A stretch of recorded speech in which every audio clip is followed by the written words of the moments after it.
Le diseur de mots. Un roman écrit par Du Chingang. Lu par Romaric Hubert.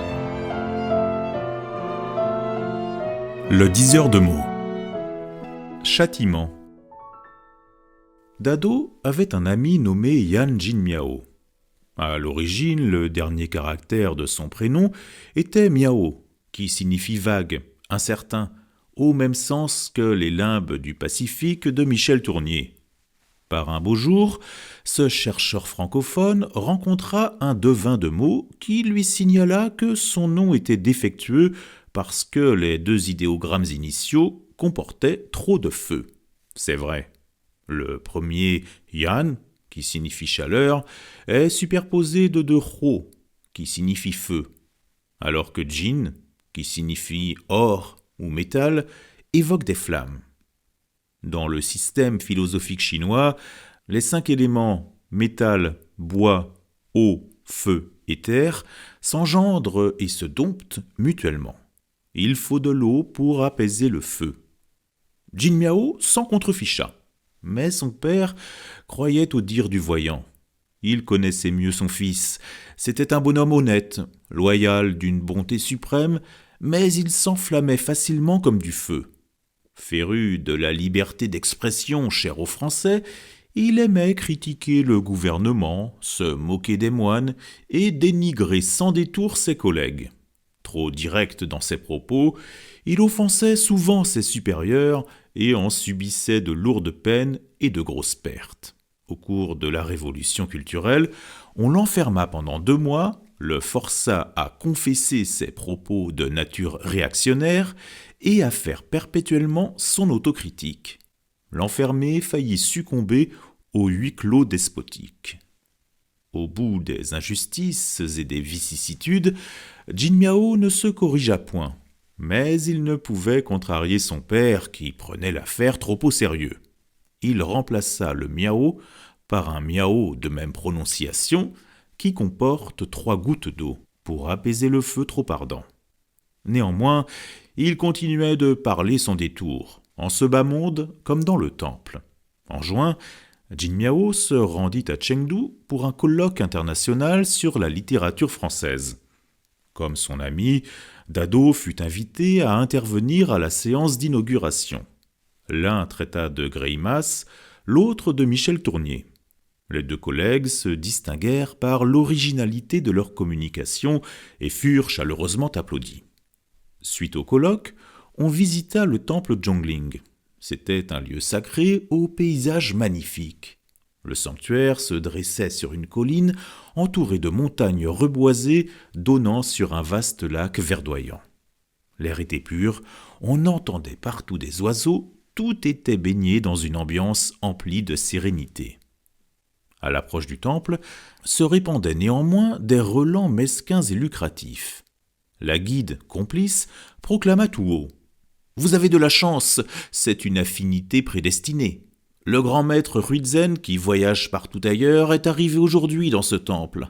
Il va bénir les touristes de sa bonne grâce. » Dans la grande salle peu éclairée, on distingua en effet un vieillard décharné qui récitait les sutras les mains jointes devant la poitrine, assisté par 2 moines corpulents.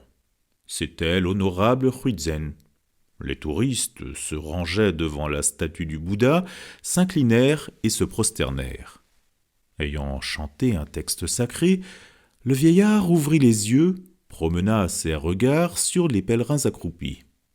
Un de ses assistants proclama « Le grand maître va choisir un pèlerin prédestiné au bouddhisme. » Dado éprouva une vibration subite au cœur. Vaguement, il pressentit qu'il serait élu.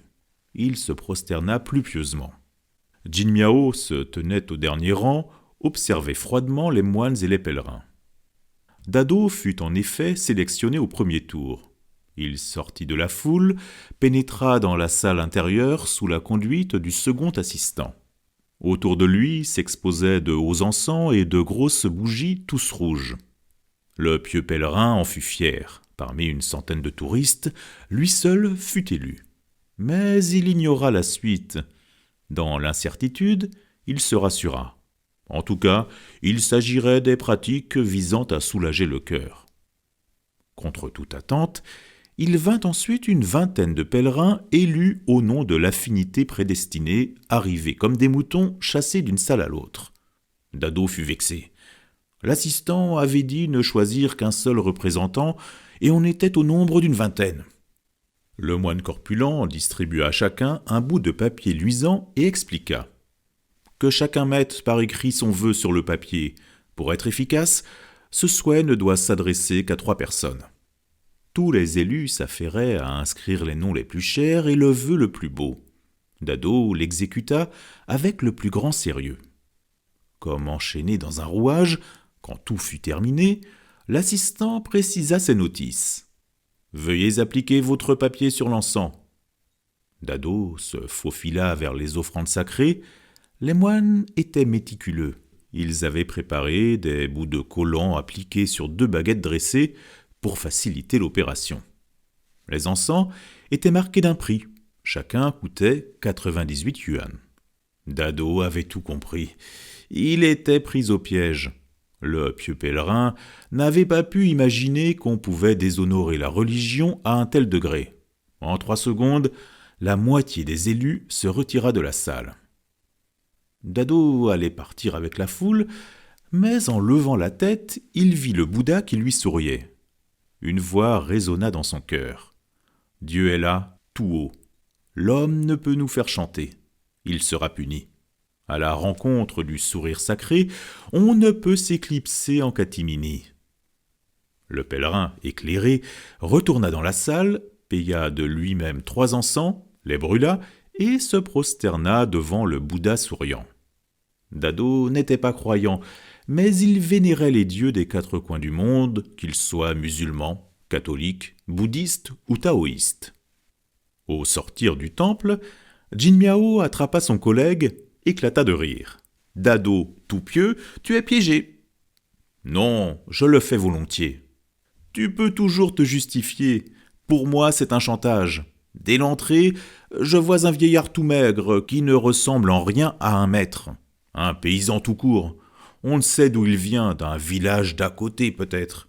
Il joue le grand maître pour faire payer gros. Quel fichu temple !»« Cher ami, tu peux attaquer le vieillard, mais ne blasphème pas le temple.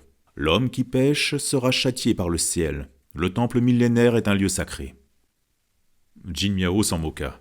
« Je ne ménage pas ce temple. On va voir quelle en sera la conséquence. » Dado haussa les épaules en souriant. Le colloque terminé, on rentra chez soi. Mais Jin Miao fut retenu à l'aéroport lors de l'enregistrement des bagages. Sur son billet d'avion était écrit Yan Jin Miao, qui ne correspond pas au nom Yan Jin Miao imprimé sur sa carte d'identité. Le dernier caractère était différent. À l'aller, on ne s'en était pas aperçu. Jin Miao eut beau expliquer, on lui interdit de monter à bord. Le malheureux innocent fut obligé d'acheter un autre billet.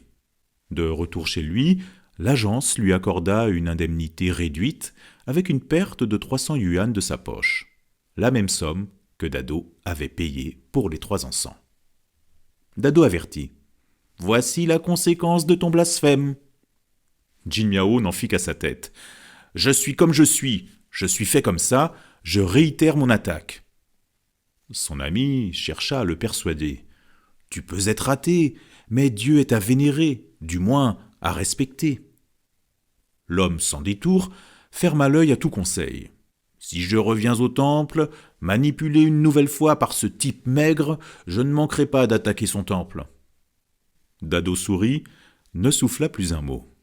Une semaine plus tard, Jin Miao invita ses amis à dîner sans oublier Dado. On mangea bien et bavarda avec joie. Au retour, l'ami loyal constata brusquement qu'il n'avait plus son porte-monnaie. Il le rechercha au restaurant, en vain. L'homme perplexe balbutia. « C'est bizarre, je le voyais tout à l'heure dans ma main et il s'est envolé en 2 secondes. » Dado lui demanda. « Tu as perdu combien d'argent ?» Jin Miao répondit. 600 yuan, pas beaucoup, mais la carte d'identité est dedans. Il me faudra beaucoup de temps et de peine pour la redemander. Ça va me tracasser la tête. » Par bonheur, la carte d'identité lui fut renvoyée une semaine après par courrier. L'argent disparut dans les limbes évoqués par son premier prénom. Dado déconseilla à son ami. « Arrête tes attaques. Pour le premier blasphème, tu as perdu 300 yuan. Pour le second juron, on double ta perte. Le ciel sait que tu as un bon cœur et ne fait que t'avertir par ses amendes déguisées. Surveille tes dires en ce qui concerne le temple. » Cette fois, Jin Miao n'opposa aucune réplique. Il resta silencieux. Sa femme, adepte du bouddhisme, intervint. « L'homme doit croire à quelque chose. Le pire de nos jours, c'est d'être sans foi ni loi. Ce monde est mystérieux. Avec l'athéisme, on ne peut pas tout éclairer. En ma faveur, tu devrais parler moins et bien mesurer tes paroles sur le sacré. » Jin Miao sourit sans dire un mot. Dado prit la carte retrouvée, la contempla et dit en douceur. « Regarde bien. Le dernier caractère de ton prénom, Miao, qui signifie vaste et incertain, est homonyme de Miao, qui signifie temple. Au milieu de ce mot, on relève un mu, qui signifie œil, qui est composé de 3 crocs, bouche, terminé par la clé shao, qui signifie peu. Cette combinaison insinue que dans le temple, tu dois parler peu, évite notamment d'injurier ce haut lieu. Une locution chinoise, Sanjian Chi Kro, fermer 3 fois sa bouche, illustre en parfaite coïncidence l'attitude que tu as à prendre envers le temple. « Tu as raison, » murmura l'homme averti. Jin Miao, le francophone, était linguiste, fort sensible à la signifiance des signes. Il avait reçu une illumination à travers les traits révélateurs des idéogrammes. Dès lors, il n'attaquait plus le temple, mais continua de se comporter en athée fidèle.